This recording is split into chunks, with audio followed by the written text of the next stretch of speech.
De esta manera didáctica vamos a explicar hoy día lo que es el corazón y vamos a ver también las partes, su importancia y el recorrido de la sangre.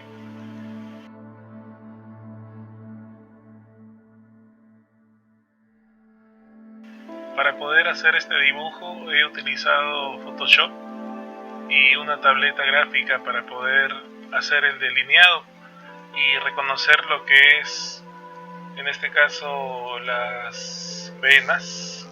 Esta, la que estamos dibujando ahorita, es la vena cava. Luego tenemos lo que es la arteria pulmonar y cada una de estas partes tiene una función en el corazón. Hoy día vamos a explicar el recorrido de la sangre en este órgano.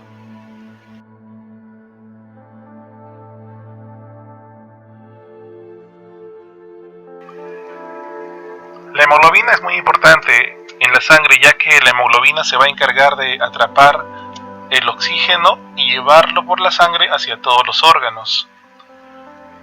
La hemoglobina entonces es una proteína de transporte de oxígeno y también de dióxido de carbono. Por eso, cuando esta hemoglobina es escasa, también se debe a una mala alimentación o también a la ausencia de hierro, causando enfermedades como por ejemplo la anemia, la cual no permite la llegada de oxígeno hacia los órganos, pudiendo ser inclusive una grave enfermedad. El cuerpo humano aproximadamente tiene entre 5 a 6 litros de sangre. Y el corazón constantemente lo bombea día a día.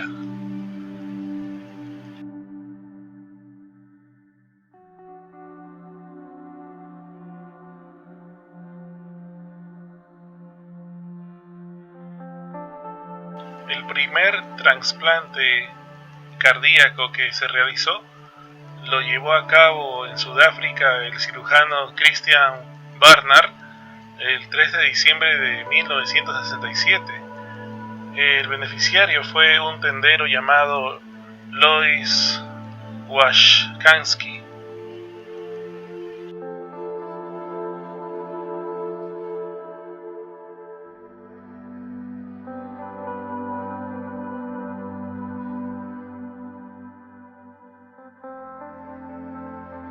Cuando un embrión se forma en el vientre materno, el corazón sería el primer órgano que se llega a formar. Sus latidos comienzan cuando lleva unas 4 semanas de desarrollo y no se detienen hasta la muerte del individuo.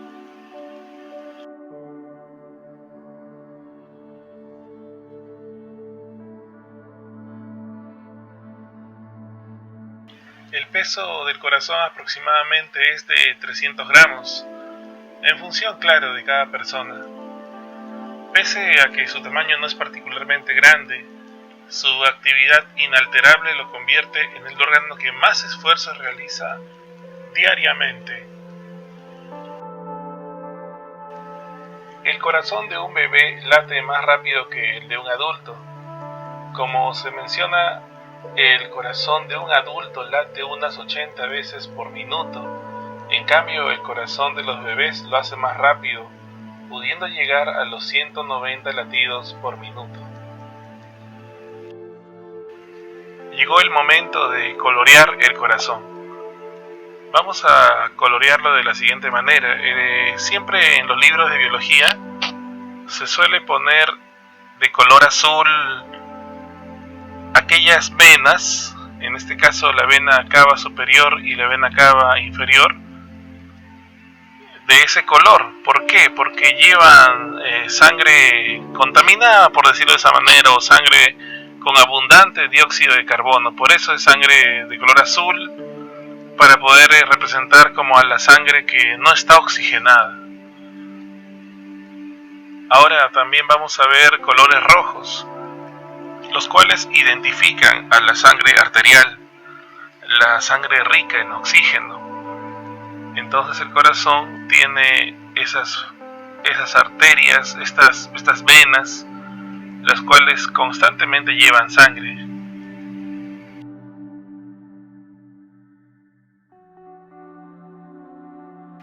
Empezamos con las partes. Estamos viendo la arteria mayor o también llamada arteria aorta. Luego tenemos en esta línea marcada la vena cava superior, por donde va a entrar la sangre que no es rica en oxígeno, que viene de los brazos, que viene de la cabeza. Luego tenemos la vena cava inferior. Estamos viendo el ventrículo derecho y arriba de él está la aurícula derecha. Entre aurícula y ventrículo vamos a encontrar a la válvula tricúspide, como estamos viendo en la imagen.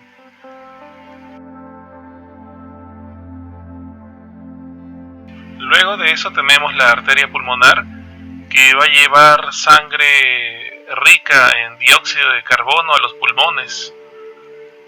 Luego, cuando esta sangre va a los pulmones, regresa rica en oxígeno y entra al corazón por medio de las venas pulmonares.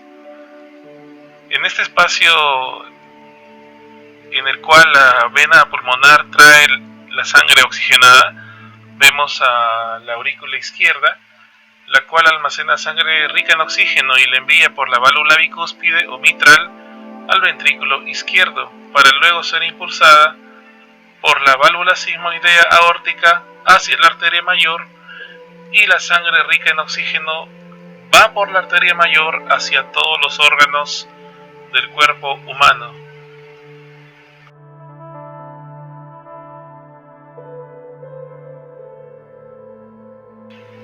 De esa manera estamos viendo que el corazón tiene varias partes, y estas partes funcionan en armonía para que este órgano pueda latir constantemente.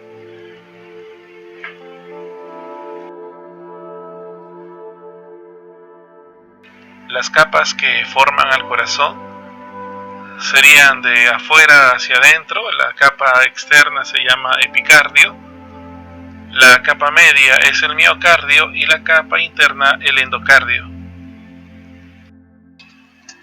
Aquí tenemos la circulación de los reptiles. Vamos a mencionar las partes. Los cocodrilos tienen 2 aurículas y 2 ventrículos, pero no tienen exactamente una circulación completa. Lo que pasa es que en los reptiles cocodrilianos aparentemente tiene 2 ventrículos, pero no es así, ya que entre los ventrículos existe un conducto que comunica a las 2 partes. Este conducto se llama el foramen de Panizza.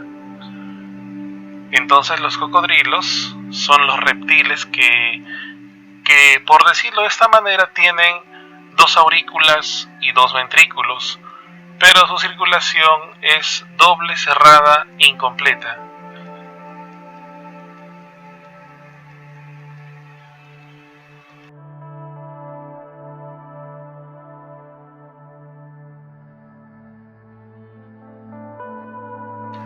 Luego vemos a los reptiles no cocodrilianos, como por ejemplo la tortuga, que tiene 2 aurículas y un ventrículo. Es decir, aquí sí se puede ver que es una circulación doble e incompleta. Principalmente lo vemos en todos los reptiles, como por ejemplo las tortugas, las lagartijas, los camaleones, las anacondas, los geckos, los chuchupe y otros reptiles más.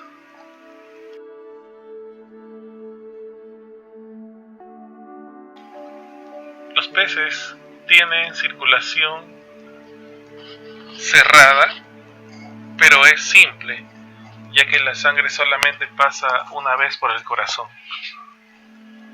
Los peces tienen una aurícula y un ventrículo. Estos animalitos respiran por branquias y, como ya lo habíamos mencionado, posee circulación cerrada simple, ya que tiene solamente un circuito. El corazón de los peces se sitúa debajo de la faringe y detrás de las branquias.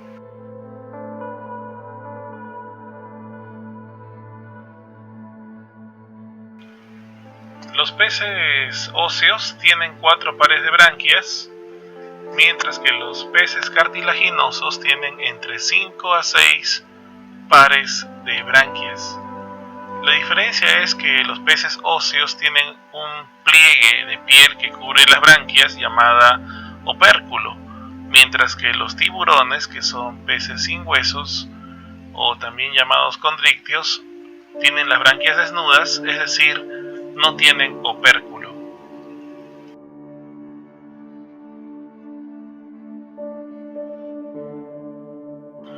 Los anfibios son animales que se han adaptado al medio húmedo en el cual viven, ya que estos animalitos han desarrollado una habilidad llamada respiración cutánea, la cual les permite aprovechar al máximo el oxígeno que se encuentra a su alrededor.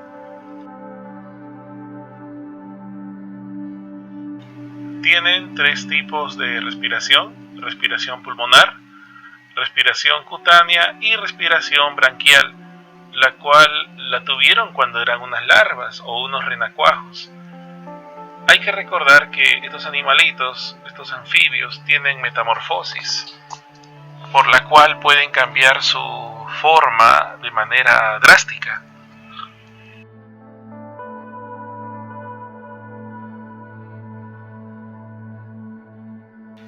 Es por eso que la respiración en ellos, al ser cutánea, es mucho mejor, es más efectiva. Los pulmones de estos animales no están muy bien desarrollados, es decir, son muy pequeños, por eso no utilizan la respiración pulmonar como mecanismo para oxigenarse, más lo hacen por la piel. Según la clasificación de los anfibios, encontramos a los anuros como las ranas y los sapos, a los ápodos como Cecilia y a los urodelos como la salamandra y el tritón. Esa es una imagen del corazón y aquí estamos viendo la clasificación de los anfibios. De esta manera estamos explicando el tema de circulación en animales. También podemos ver que las aves tienen un corazón muy similar al nuestro, ya que las aves tienen 2 aurículas y 2 ventrículos. La respiración en estos organismos es doble, cerrada, completa. Así como la de nosotros, ellos oxigenan la sangre y no hay mezcla de sangre pura con sangre impura o rica en CO2.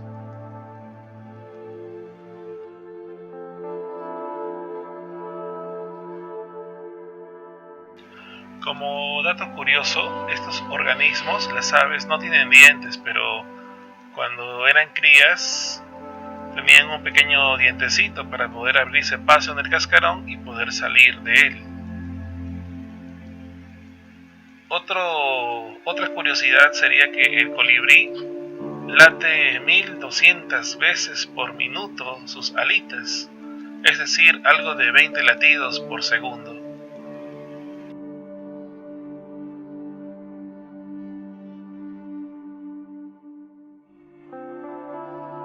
Hay una gran variedad de aves en nuestro país, en la Amazonía peruana y también en otros lugares o otras regiones. Muy aparte de sus pulmones, estos organismos tienen sacos aéreos, los cuales van a ayudar a las aves a mantener refrigerados sus cuerpos.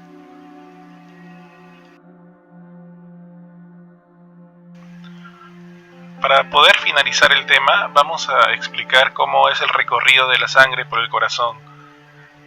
Vamos a ver en la imagen que la sangre impura, o también llamada sangre venosa, va a entrar por la vena cava superior y también entra por la vena cava inferior. Esa sangre tiene abundante dióxido de carbono. Es por eso que también se le conoce con el nombre de sangre venosa o sangre impura.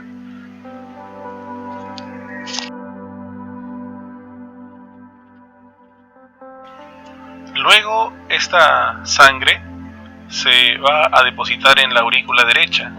Aquí estamos viendo la aurícula derecha y es ahí donde se almacena la sangre que tiene abundante dióxido de carbono.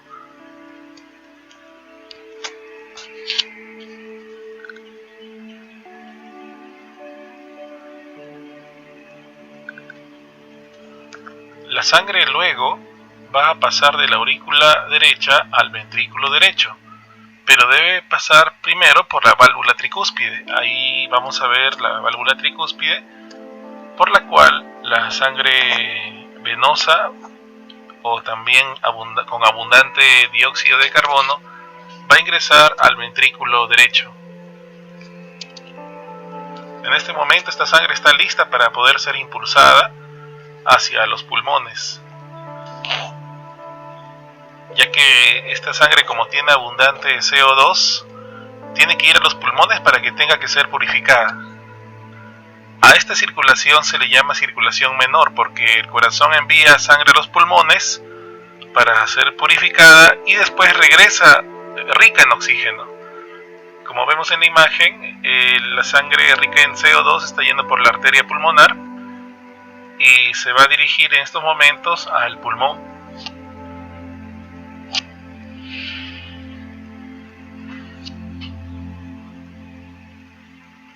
Entonces, en los pulmones ocurre el intercambio gaseoso o también llamado hematosis. Esta circulación menor, no te olvides, es cuando el corazón envía sangre rica en dióxido de carbono, o sea, sangre impura. Esta sangre se envía a los pulmones para ser purificada por hematosis. Nosotros al respirar botamos CO2 y absorbemos oxígeno. Tenemos una proteína llamada hemoglobina que atrapa el oxígeno y la pega a la sangre para que la sangre pueda llevar oxígeno fácilmente por todos nuestros órganos. Pero vamos paso a paso, ¿no? La sangre ahora es rica en oxígeno, ¿no? Y se va a dirigir a las venas pulmonares. Va a las venas pulmonares para ingresar otra vez al corazón, pero ya no ingresa impura, ahora ingresa sangre pura, sangre arterial u oxigenada. Entonces vemos aquí la aurícula izquierda que está llena ya de sangre pura y ahí vemos el ventrículo izquierdo. Entonces, ¿qué ocurre aquí? Aquí va a ingresar la sangre pura a la aurícula izquierda por medio de las venas pulmonares. Entonces, la sangre pura va a pasar de la aurícula izquierda, va a pasar al ventrículo izquierdo, pero tiene que pasar por esa ventanita, esa pequeña ventana entre aurícula y ventrículo izquierdo llamada válvula bicúspide o también llamada válvula mitral. Y bueno, luego el ventrículo izquierdo va a impulsar esa sangre rica en oxígeno hacia la arteria mayor. Aquí ocurre una circulación conocida con el nombre de circulación mayor, cuando el corazón envía esa sangre rica en oxígeno hacia todo el cuerpo por medio de la arteria mayor o también llamada aorta.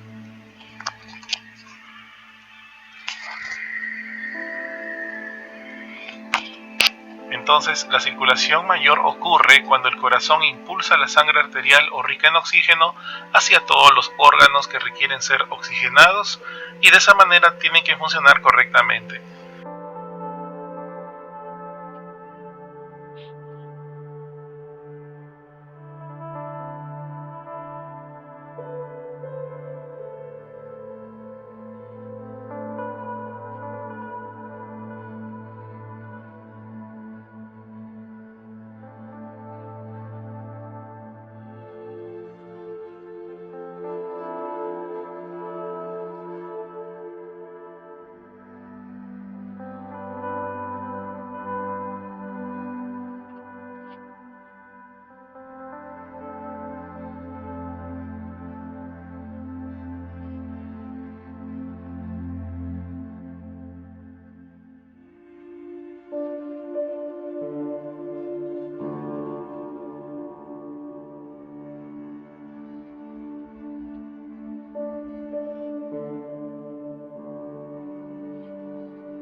Espero que puedas tomar apuntes de esta información y conmigo será hasta otra oportunidad.